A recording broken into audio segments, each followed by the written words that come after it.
영적인 사팔대기가 너무 많아서 우리 주님께서 나만 바라봐라, 나 보는 것처럼 하고 딴 데 쳐다보지 말고 나만 바라봐라, 이렇게 말씀하십니다. 우리 헤어름교회 모든 성도들이 주만 바라봄으로 여러분의 삶이 주님이 함께 하심으로 신바람 나는 삶이 되기를 주의 이름으로 축원합니다. 귀하고 복된 날입니다. 오늘 참 즐겁습니다. 하나님이 여러분들과 함께 하시니 여러분 마음 가운데 위로와 평안이 임할 줄 믿습니다. 하나님의 음성이 종을 통하여 여러분들 심령 가운데에 강하게 임할 줄 믿습니다. 하나님께서 이 자리에 임재하셔서 우리의 예배를 흠양하시고 우리에게 말로 형용할 수 없는 기쁨과 감사와 행복을 주심을 저는 느낍니다. 우리 여름교회 성도들이 정말 오늘 하나님께 예배드리는 이 거룩한 산 제사가 하나님 앞에 서는 그날까지 계속해서 이 기쁨의 예배, 감격의 예배, 살아있는 예배, 하나님이 받으시기에 합당한 예배, 그런 예배가 될 줄 믿습니다. 할렐루야. 감사합니다. 오늘 제목은 하나님과의 만남이 없으면 이라는 퀘션 마크를 달고 여러분들에게 말씀을 드립니다. 하나님과의 만남이 없으면 우리의 삶은 어떨까? 하나님과의 만남이 없으면 우리의 신앙생활은 정말 올바른 신앙생활일까? 이런 것들을 여러분들에게 질문을 먼저 던지고 말씀을 전하도록 하겠습니다. 요아스는 7살에 왕이 되었습니다. 어린아이가 무슨 왕이 되겠는가 싶었지만 하나님의 계획은 어린아이라 할지라도 하나님의 뜻이 있고 하나님의 계획이 있는 그 자를 통해서 하나님의 역사는 이루어 가심을 볼 수가 있습니다. 우리나라 사람들은 참 나이에 굉장히 민감합니다. 다툼이 있는 곳에 가보면 꼭 나오는 말이 있어요. 너 몇 살이야? 너 몇 살이야? 이 새파랗게 젊은 것이, 이런 얘기가 나옵니다. 그래서 우리나라의 언어 가운데는 존댓말이 있고 반말이 있고 이 위계질서가 아주 엄격함을 볼 수가 있습니다. 그런데 서양인들을 보면 그런 언어의 높임말, 낮은말 어떤 의미상으로는 있겠으나 보편적인 언어 가운데는 그런 것이 없어요. 아빠 보고도 you, 엄마 보고도 you 이렇게 얘기를 합니다. 우리는 당신, 너 뭐 이렇게 얘기를 할 수가 없지요. 그렇기 때문에 그런 관점으로 보면은 우리나라 사람들이 참 할 말 없으면 너 몇 살이야? 이렇게 얘기가 나오죠. 논리가 딸리거나 또 자기가 행한 것이 좀 멋쩍을 때 너 몇 살이야? 이런 식으로 그 대화를 화로 이끌어가는 것을 볼 수가 있습니다. 어린아이가 왕이 된 것에 대해서 많은 사람들이 우려합니다. 어떻게 저 꼬마가, 저 어린아이가, 도겸이보다도 어린아이가 어떻게 왕이 될 수 있을까? 사람의 생각으로는 도저히 이해가 되지 않지만 하나님께서는 다윗의 그 계보를 통해서 장차 온 인류를 구원하실 예수 그리스도께서 이 땅에 오실 것에 대한 그 하나님의 계획이 있었기 때문에 어린아이라 할지라도 그를 통하여 하나님께서는 하나님의 역사를 이루어 가심을 볼 수가 있는 것이지요.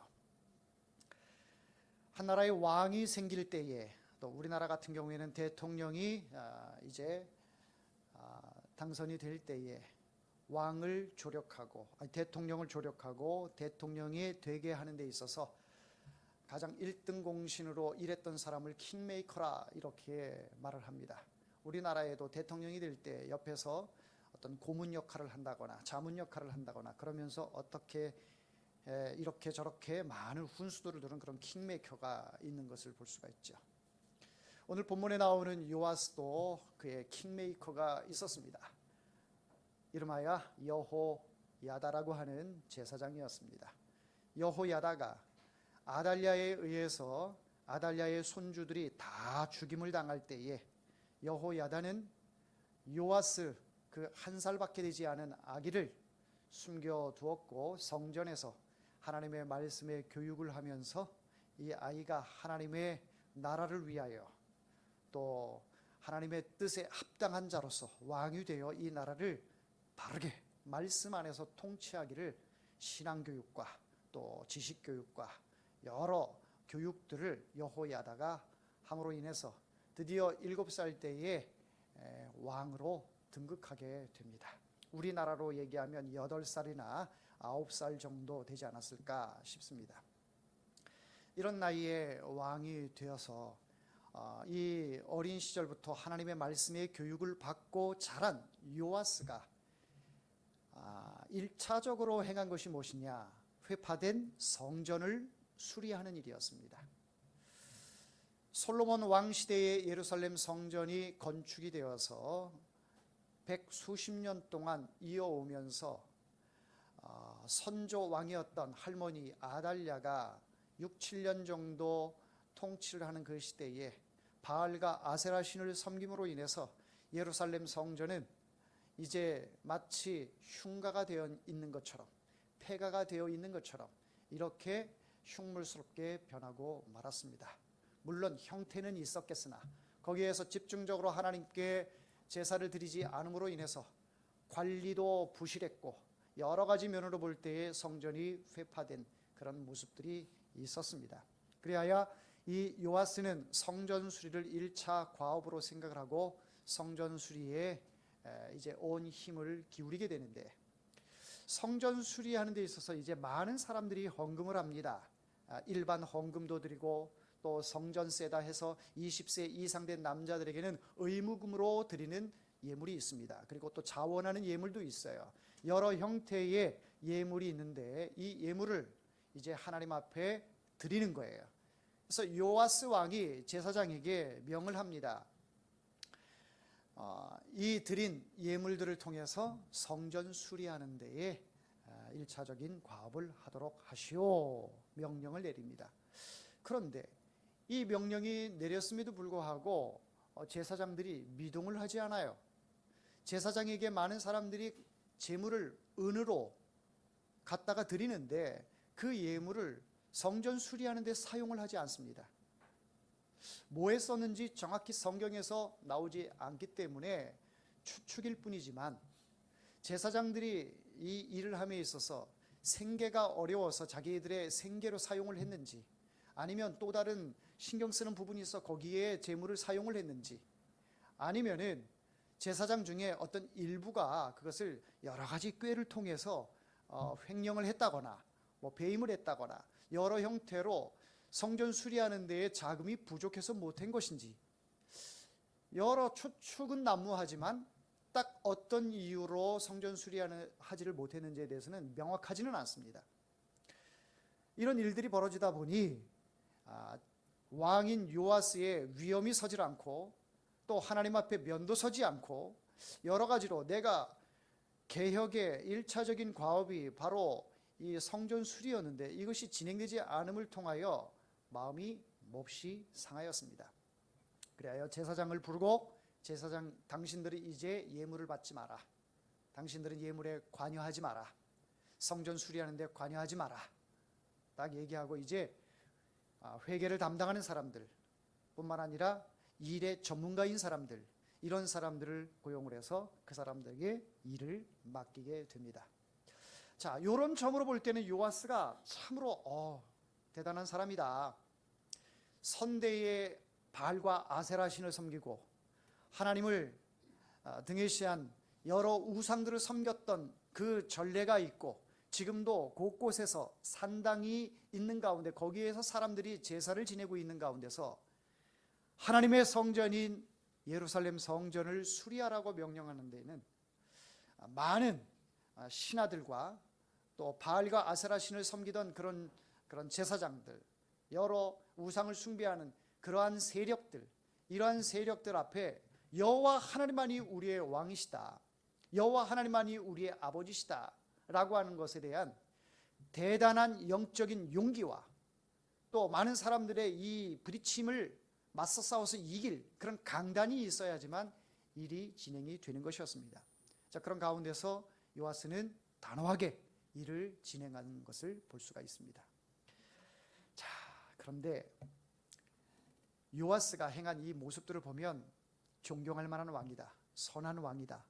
다윗과 솔로몬에 못지않은 선군이다. 이렇게 보여집니다만 오늘 본문 말씀에는 그렇게 다 호의적인 표현만 말씀하고 있지는 않습니다. 자, 2절 말씀을 한번 보시면 요아스는 제사장 여호야다가 그를 교훈하는 모든 날 동안에는 여호와 보시기에 정직히 행하였으되 다만 산당들을 제거하지 아니하였으므로 백성이 여전히 산당에서 제사하며 분향하였더라. 자, 이 말씀이 뭐냐면 대제사장 여호야다, 요아스의 고모 부이기도 하고 또 멘토이기도 하고 킹메이커였던 여호야다. 그 여호야다는 130살까지 살았는데 130살까지 살면서 그의 하나님과의 영적인 모든 노하우, 하나님의 임재, 하나님의 역사, 경험과 또 영적 체험과 지식과 지혜와 이런 모든 것들을 요아스에게, 그 어린 요아스에게 다 전수해 주는 그런 뒤에 또 서포트하는 그런 역할을 했던 사람입니다. 그런데 그 여호야다가 살아있는 동안에는 요아스가 하나님의 말씀대로 순종하며 살았어요. 여호야다가 살아있는 동안, 여호야다가 죽고 난 뒤에는 그렇게 살지 않았다라는 것이죠. 역대하 24장 2절에도 이렇게 말씀하고 있어요. 제사장 여호야다가 세상에 사는 모든 날에 요아스가 여호와 보시기에 정직히 행하였다. 여호야다가 살아있는 동안에만 요아스가 정직히 행하였다. 여호와 보시기에. 이런 말씀을 통해서 보면 요아스는 여호야다의 눈치를 매우 많이 보면서 왕직을 했던 것으로 보입니다. 어떠한 일에도 여호야다의 눈밖에 나지 않으려고 통치를 했던 것 같습니다. 그러니 여호야다의 눈밖에 나지 않으려면 어떻게 해야 합니까? 열심히 하나님께 예배드려야 되고 열심히 하나님께 기도해야 되고 또 하나님의 말씀대로 순종해야 되고, 이것이 그냥 습관적으로 행했던 모습을 볼 수가 있습니다. 과연 이런 점으로 볼 때 요아스가 하나님을 만난 사람인가라는 의문을 갖게 돼요. 영적인 지도자가 있을 때는 그의 눈치를 보고 또 그의 어떤 카리스마에 의해서 눈치를 봐가면서 열심히 개혁을 단행하는 것 같고 백성들을 하나님의 말씀대로 인도하는 것 같고 또 백성들이 예루살렘 중심으로 하나님께 예배드리기를 원하는 거룩한 성전이 회파된 거, 이게 웬 말이냐. 하나님의 전이 수리가 깨끗이 보수가 되어서 가장 아름다운 모습으로 하나님 앞에 제사드려야 되는 이런 모든 것들이 다 여호야다의 눈치를 보면서 행한 것으로 보여집니다. 여러분 어떻습니까? 자, 우리의 모습을 한번 이 시점에서 한번 반추해 보도록 하겠습니다. 여러분들이 매 주일 되면 하나님 앞에 나와 예배를 드리지요. 또 나름대로 집에서 여러 방송 매체를 통해 또 성경을 보면서 신앙을 유지하고 있을 것입니다.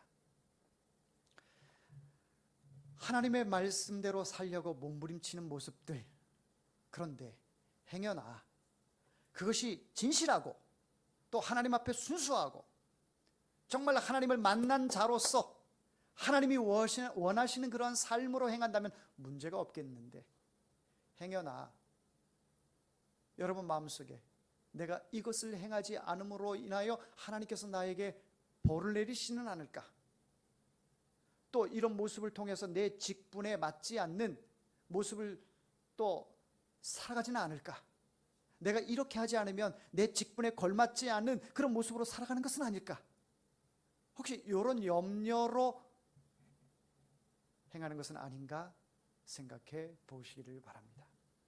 여러분 오늘 교회 나오실 때에 거울을 몇 번 보셨습니까? 자, 거울을 몇 번 보셨나요? 적어도 한 번 이상은 보시죠. 거울을 안 보고 아예 그냥 일어나자마자 이렇게 눈곱도 안 띈 채 교회로 오신 분 안 계시죠? 적어도 여러 번 거울을 보면서 머리는 괜찮은지, 또 화장은 잘 먹었는지, 입술은 이쁘게 나왔는지, 옷 맵시는 좀 괜찮은지 여러 모습으로 보셨을 거예요. 저도 오늘 거울 몇 번 봤는지 여러 번 봤습니다. 오늘 머리도 드라이를 참 열심히 또 우리 안사람이 해줬어요. 아주 멋있죠? 네, 감사합니다. 이렇게 거울을 자꾸 보는 거예요. 왜요? 누구한테 잘 보이려고요? 하나님 앞에서 내 모습을 보는 거예요. 하나님 앞에서 가식적이고 형식적인 내 이 껍데기, 이것은 별거 없지만은 그래도 하나님 앞에 좀 더 단정한 모습, 좀 준비된 모습, 이런 모습이 되고 싶어서 이렇게 거울을 봤습니다.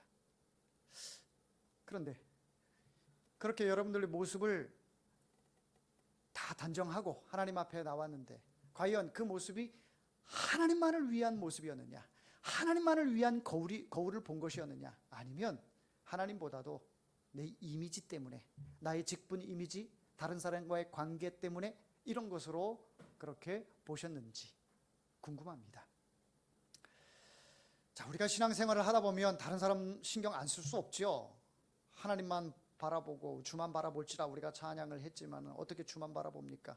옆에 있는 사람도 바라보고 또 옆에 있는 사람 의식도 되고 여러 형태로 우리 가운데는 이 외식적이고 형식적이고 가식적인 이런 모습들이 내 속에 많이 있어요. 단지 들키지 않을 뿐이고 여러분들을, 다른 사람을 잘 속일 뿐이죠. 이것이 우리들의 본성이에요.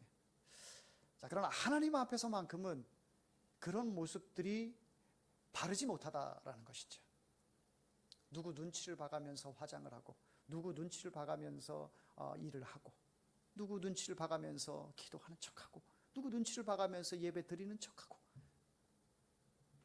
그 사람이 없어지면 그 사람이 내 어머니든 아버지든 또 우리 교회 장로님이든 교회 목사님이든 그런 영적으로 조금 영향력을 끼치던 그런 사람들이 하나님의 부르심을 받고 난 뒤에 이제는 나에게 영적인 멘토가 없어졌어. 그럼 내가 하나님 앞에 그 역할을 해야 되는데 그 역할을 감당할 만한 능력이 내게는 없어. 왜 능력이 없어요? 영적 멘토들 그들의 말만 들었지 내가 하나님을 만난 경험이 없기 때문에 그러는 거예요. 하나님을 만나지 못했기 때문에.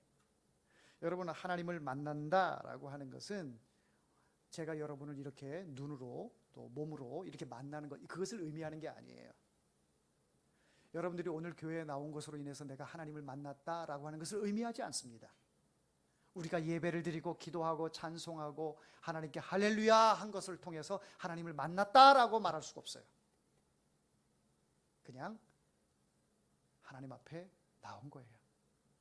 그냥 하나님 앞에 습관이 돼서, 시간이 돼서, 또 엄마 등살에 못 이겨서 나온 거예요. 이런 걸 가지고 하나님을 만났다라고 말할 수가 없어요. 예수님을 만났다라고 말할 수가 없어요. 그러나 예수님을 만나지 않으면 하나님의 백성이 될 수가 없습니다. 하나님의 자녀가 될 수가 없어요. 12제자 가운데 예수님을 3년 반 동안 동고동락하면서 예수님과 함께 했던 그 제자들 가운데에 배반했던 사람이 누구지요? 한 글자만 가르쳐 드릴게요. 가룟유다. 가룟유다가 예수님을 만난 사람일까요? 우리가 눈으로 볼 때는 예수님을 만난 사람이에요. 예수님과 3년 이상을 계속 동고동락을 했고 예수님이 사역하는 그 역사 현장, 기적의 현장, 이 모든 현장에 가룟유다가 있었어요.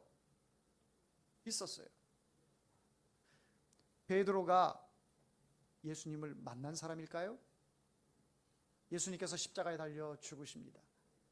십자가를 지고 골고다 언덕을 향하여 가실 때 사람들이 이야기를 합니다. 저 사람도 예수님과 함께 있었던 사람이다. 저 사람이 예수님의 제자다라고 어린 여자아이가 이야기를 하는데 베드로가 어떻게 했습니까? 아니다. 난 저를 알지 못한다. 저주하고 맹세하노니 나 저 사람 몰라. 3년 넘게 수제자로 있었던 베드로가 예수님 만난 걸까요? 예수님 못 만난 거예요. 예수님 못 만난 거예요. 여러분, 오늘 이 말씀 속에 여러분들이 왜 신앙생활을 해야 하는지, 내가 왜 이 귀한 시간에 교회에 와서 하나님의 말씀을 들어야 하는지, 거기에 대한 답이 들어있을 것입니다.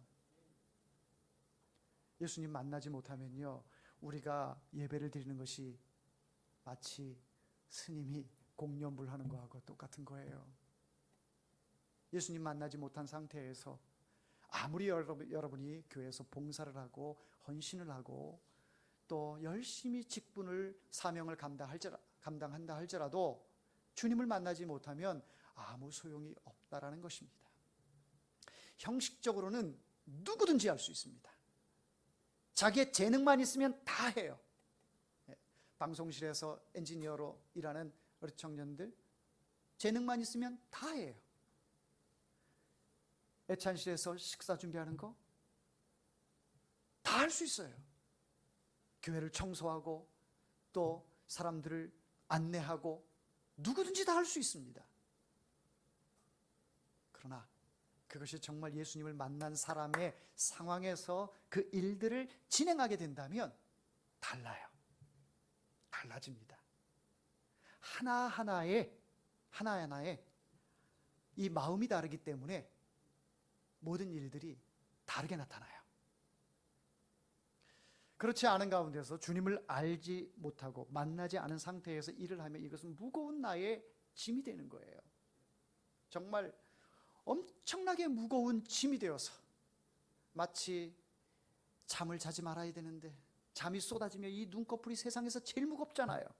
그런 것처럼 엄청나게 무거운 짐으로 내 어깨에 짓눌려서 도무지 그 무게로 인하여 견디질 못하고 어떻게 하면 하나님을 떠날까?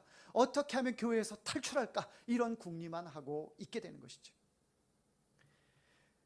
그렇다면 베드로가 끝까지 예수님을 만나지 못한 자냐? 그렇진 않습니다. 3년 넘게 예수님을 따라다녔으나 예수님을 알지 못했어요. 만나지 못했어요. 물론 만난 것 같은 듯한 그런 신앙 고백도 했어요. 주는 그리스도시요 살아계신 하나님의 아들이시니이다. 이 고백을 함으로 인해서 예수님께 칭찬을 들었죠. 우리가 수없이 신앙 고백을 합니다. 수없이 눈물을 흘려가며 기도합니다. 두 손 들고 하나님을 찬양합니다. 경배합니다. 하나님이 기뻐하십니다. 그런데 이게 완전하지가 않아요. 완전하지가 않아요. 연약한 순간으로 들어가면 나에게 고난이 오고 힘든 순간이 오면 여전히 나의 인간의 본성이 나타나요. 베드로가 그랬잖아요. 베드로가. 그러니까 신앙 고백을 아주 멋지게 해서 예수님께 칭찬을 들었으나 결정적인 순간에는 나 예수님 몰라, 저주하고 맹세하는데 예수님 몰라, 이렇게 나오는 거예요. 그런데 예수님께서 승천하시면서 너희는 예루살렘을 떠나지 말고 성령이 너희에게 임하실 때까지 기도하라. 떠나지 않았습니다. 열심히 기도했어요. 성령을 받기 위해서 기도했습니다. 하루, 이틀, 사흘, 나흘 계속해서 기도하는데 점점 사람들이 줄어들어요. 왜? 오신다고 하신 성령이 임하지 않으니까 계속해서 사람들이 줄어드는 거예요. 그런데 때가 되어 성령이 임하여 많은 사람들이 성령을 체험합니다. 성령을 체험하니까 그때로부터는 어떤 상황이 와도 나 예수 믿어, 예수가 하나님의 아들이시고 예수가 나의 구원자시다, 당당하게 전할 수가 있는 거예요. 여러분, 이게 예수 만난 거예요. 내 마음속에 성령께서 임하시니까 이제는 눈으로 똑같은 것을 바라봤었는데, 똑같은 상황이었었는데 이제는 다른 시각으로 보이게 되는 거죠. 다른 마음이 드는 거예요. 똑같이 한 공간에서 살고 있는 우리 사랑하는 부모님, 사랑하는 형제, 자매, 이웃들,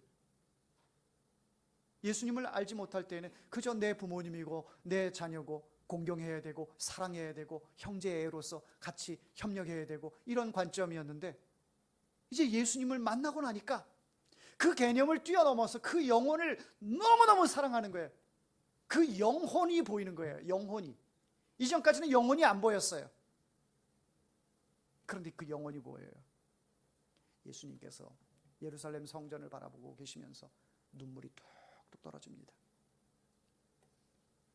왜 눈물이 떨어질까요? 예루살렘 성전이 곧 멸망할 것을 바라보시니까 예수님이 눈물이 나는 거예요. 한 영혼이라도 구원받고 하나님의 나라에 임해야 되는데 그 영혼들이 이 때를 바라보지 않고 지금 현실에만 급급해가지고 현실에 내 손에 쥐어지느냐 마느냐에만 혈안이 되어 있는 그 사람들을 바라보며 예수님은 눈물을 흘리지 않을 수가 없었던 것이죠. 예수님을 만난 사람과 만나지 않은 사람은 이렇게 차이가 납니다. 우리가 똑같은 공간에서 똑같은 시간에 비슷한 옷을 입고 또 똑같은 음식을 먹으면서 예배를 드리고 교제를 나누고 모두가 다 크리스찬처럼 보이고 모두가 다 헤어름교회에 정말 충성스러운 일꾼처럼 보이지만 하나님도 과연 그렇게 보실까요? 그 가운데 이 가운데에 하나님과 영적 교통을 이루고 하나님과 하나가 되는 그런 사람들이 얼마나 될까요? 예수님을 진정으로 만났다면 내 마음속에 주님이 계셔서 어떤 상황 속에서도 위로와 평안이 되고 그분으로 인하여 내가 삶의 소망이 있고 삶의 기쁨이 있고 여러 가지 인간적으로는 부족해도 주님 한 분만으로 만족할 수 있고 주만 바라볼 수 있는 그러한 마음이 있다면 그 사람은 주님을 만난 것이지요. 눈으로 보지 않았어도 귀의 음성이 들리지 않았어도 내 마음속에 주님이 좌정하셔서 그분으로 인하여 하나님의 나라를 바라보고 그 하나님의 나라로 인하여 내 삶이 정말 무미건조한 삶이 아니라 날마다 기쁘고 행복하고 감사한 삶이 생긴다면 그 사람이 주님을 만난 것이고 주님을 만났다면 어떠한 모습으로 나타나요? 주님이 걸어가신 그 길을 따라가게 돼 있어요. 여러분, 우리가 세상에서도 멘토다라고 하면 그 사람의 지식, 그 사람의 경험, 그 사람의 노하우 이런 것들을 내가 지도를 받으면서 그분을 닮아가기를 원하잖아요. 그렇죠? 닮아가기를 원해요. 그런 것처럼 우리의 예수님을 믿는다면 내 마음속에 예수님이 계신다면 그 예수님을 닮아가는 것은 당연한 것이에요. 당연한 거예요. 예수님을 머리로는 알고 있어요. 지식적으로는 알고 있어요. 하나님이 언제 말씀에서 너희가 지식적으로 알므로 인하여 너희에게 구원이 임하리라 이렇게 말씀하신 적 있나요? 한 번도 없습니다. 한 번도 없어요. 여러분이 가지고 있는 이 지식은 하나님의 가장 미련한 것보다도 못하다 성경은 말씀하고 있어요. 내가 아무리 공부를 많이 하고 아무리 능력이 대단해도 하나님의 가장 미련한 것보다 못한 우리 연약한 인간들이기에 하나님의 주권을 인정할 수밖에 없고 하나님의 은혜로 살 수밖에 없는 우리들임을 믿으시기를 소망합니다. 자, 오늘 본문에 나오는 요아스는 종교 개혁을 단행한다 하면서 성전 수리를 행했으나 곳곳에 산당은 제거하지 않았습니다. 여러 군데의 산당을 그대로 놔두고 사람들이 거기에 가서 제사 드리도록 그렇게 허락을 했습니다. 예루살렘 성전이 있고 곳곳에 산당들이 그대로 있는 것은 무엇을 의미하느냐? 인간의 편리함을 인정하는 거예요. 너희들이 그게 좋아? 그럼 그렇게 해. 금송아지를 만들어 놓고 이것이 하나님이다. 하나님께 제사를 드려. 단과 베델의 그 사이에서 제사를 드렸던 북이스라엘 백성들처럼 산당 곳곳에 거기에서 너희들이 하나님께 제사를 드려 얘기하는 거예요. 그 산당은 우상을 숭배하던 그런 곳입니다. 그런 우상을 숭배하던 곳에서 다 인정해 주는 거예요. 그러다 보니 하나님을 만나는 그 경험이 없게 되고 자기 편리 위주, 자기 만족의 신앙생활을 하게 되는 것이죠. 여러분, 우리에게 있어서 형식이라고 하는 것은 때로는 불편합니다. 형식을 잘 갖춰야 또 멋도 나는데 그 형식이라는 것이 굉장히 불편합니다. 불편해서 그 뭐 형식이 뭐가 필요해? 내용만 중요하지. 그러나 내용이 중요하지만 형식도 필요한 거예요. 하나님 앞에 형식이 없다면 여러분들이 이 자리에 나올 필요가 없죠. 있는 곳에서 그냥 마음으로만 그냥 기도하고 마음으로만 예배드리고 무교회주의자로 이렇게 살아도 상관없는 것이죠. 그러나 여러분들이 하나님과의 그 1:1의 관계가 정말 확실하고 나는 혼자 있어도 그 어떤 유혹도 받지 않고 어떤 시험도 들지 않고 하나님의 말씀이, 성령이, 은혜가 날마다 충만해. 그런 사람이 있습니까? 그렇지가 않아요. 나는 여전히 부족해요. 아무리 성경을 보고 신앙 메시지를 많이 보고 또 많은 강연도 듣고 영적으로 많이 충족한다고 해도 그게 충족되지가 않아요. 우리는 죄인이기 때문에 그렇습니다. 또 하나님께서 예루살렘 성전을 지어놓고 그 성전에 모이라고 하신 데는 우리의 연약함의 그 본질적인 그런 부분들이 하나님이 너무 잘 아시기 때문에 형식으로라도 나와서 하나님을 만나고 하나님의 말씀을 들으라고 하시는 거예요. 그래서 오늘 주일날 여러분들이 하나님 앞에 나와서 지금 예배를 드리고 있는 것이죠. 이 소중한 시간, 이 시간에 산당에서 하듯이 어디 놀러 가서 그냥 나 하나님 알아, 하나님 믿어, 이런 것처럼 똑같은 그런 마인드로 나와서 예배를 드린다면 안 되겠죠. 주님을 만난 사람이라면 환경에 구애받질 않습니다. 주님을 온전히 만난 사람이라면 나의 처지에 따라서 주님을 만났다 안 만났다 그렇게 말하지 않습니다. 어떤 상황 속에서도 주님 만난 그 마인드가 생각으로 또 언어로, 행동으로 나타나게 돼 있어요. 요아스는 자신의 킹메이커였던 여호야다를 따르고 그의 살아있는 동안은 충성하는 듯 했어요. 그러나 요아스가 이 여호야다가 떠나간 뒤에 어떻게 되었습니까? 우리 17절을 한번 읽어보도록 하겠습니다. 17절 시작. 그때에 아람 왕 하사엘이 올라와서 가드를 쳐서 점령하고 예루살렘을 향하여 올라오고자 하므로 유다의 왕 요아스가 그의 조상들 유다 왕 여호사밧과 여호람과 아하시야가 구별하여 드린 모든 성물과 자기를 구별하여 드린 성물과 여호와의 성전 곳간과 왕궁에 있는 금을 다 가져다가 아람 왕 하사엘에게 보냈더니 하사엘이 예루살렘에서 떠나갔더라. 이게 요아스의 본성입니다. 성전 수리를 했어요. 백성들이 볼 때 솔로몬과 같은 왕이 태어났다. 솔로몬과 같이 성전 수리하는데 이 나라가 하나님의 나라, 다윗의 가문을 통해서 이 나라가 영원할 것이다. 사람들은 흥분했고 기대가 컸습니다. 그러나 아람 왕 하사엘이 쳐들어오니까 자기의 선대의 여호사밧 왕이 예루살렘 성전에 쌓아두었던 금과 자기의 또 이 할아버지였던 여호람이 쌓아놨던 그 금과 이런 것들을 다 뺏겨가지고 하사엘에게 다 갖다 주는 거예요.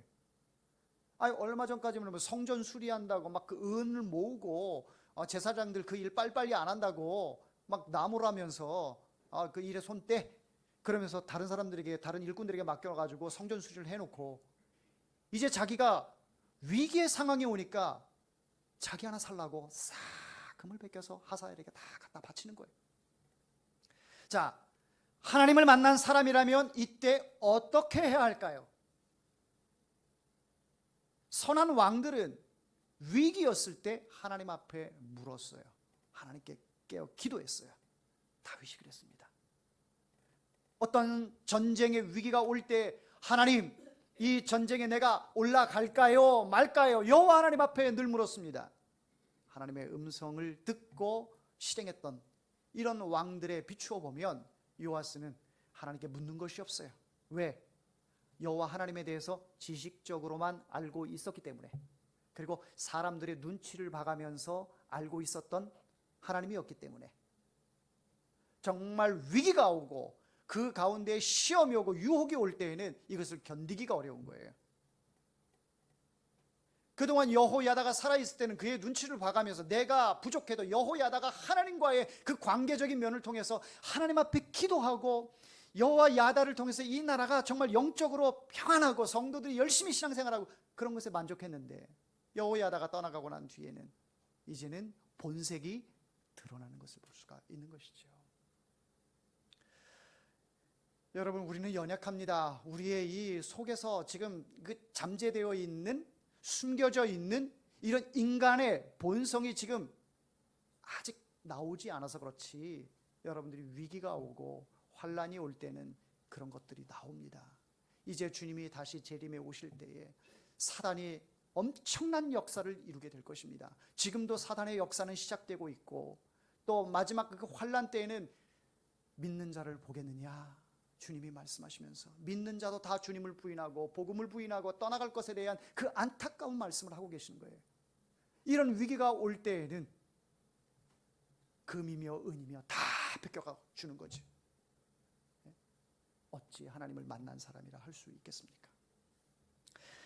사랑하는 성도 여러분, 우리 헤어롬교회 성도 여러분들은 우리가 자주 모이지는 않잖아요. 그런 가운데서도 하나님을 바르게 만나십시오. 주님을 꼭 만나야 합니다. 주님을 만나야지 어떤 상황이 와도 여러분들이 변질되지 않아요. 흔들리지 않습니다. 그리고 주님이 기억하시고 주님이 인정하는 하나님의 백성이 되는 줄 믿습니다. 기도하겠습니다.